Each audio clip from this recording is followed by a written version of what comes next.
Welcome to Stories After Midnight. Today we'll be reading a story called The Smell of Death. It's from a collection of stories called 54 Sleepless Nights by Tobias Wade. I hope you enjoy it. If you do, consider picking up yourself a copy off Amazon. The link to the book will be in the description of this video/podcast episode. Let's get started. It began with a tickling in the back of my nose. A cold coming on or an allergy, some springtime pollen which would dissipate as the summer progressed. If it stayed as it was, a gentle but persistent nuisance, then I think I would have gotten used to it and not have even noticed before long. Day by day, the pressure of the incessant tickle increased. The air in my apartment took on a greasy quality, an irritation that never quite went away. It was getting warmer though, and I didn't mind keeping the windows open all the time. I bought one of those lemon-scented air fresheners that automatically releases throughout the day and put it beside my bed.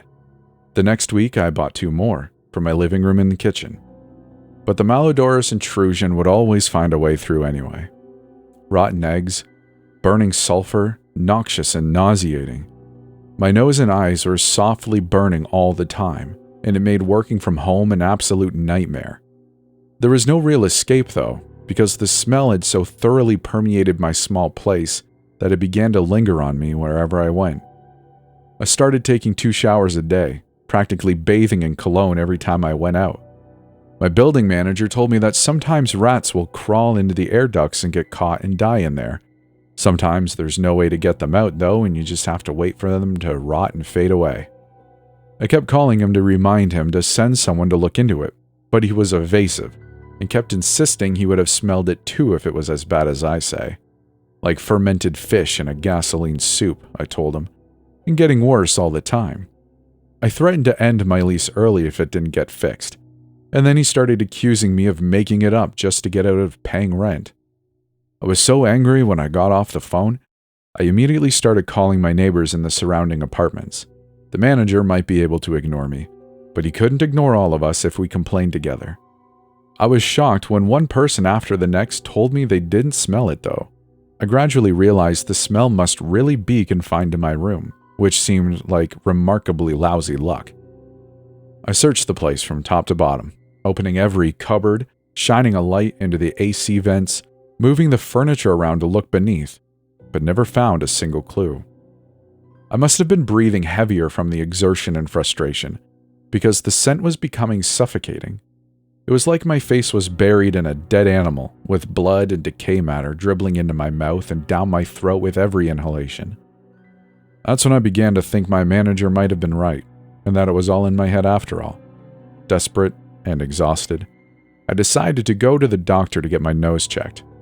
I could tell by the way the receptionist drew away from me that the cologne wasn't enough to cover the lingering smell. Spent a long time in the little waiting room, and when the doctor opened the door, he immediately slammed it shut again, coughing and wheezing in the hallway. That gave me a certain satisfaction as I realized I wasn't just hallucinating the whole thing. The satisfaction vanished when the doctor returned wearing a face mask. He asked me to remove my shirt. His eyes narrowed as he critically inspected my clean and healthy body. "I'm glad there's nothing wrong with my nose at least," I said half-jokingly. "Your nose is fine. I'm more worried about your eyes," he told me very seriously.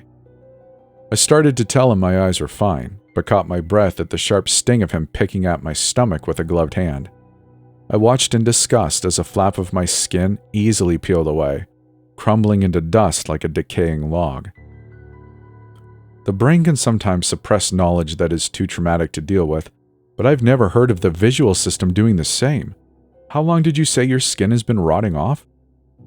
Somehow I hadn't noticed, except from the smell, although no sooner had he said the words, that I noticed how my gray and sagging skin came slowing off at the slightest touch.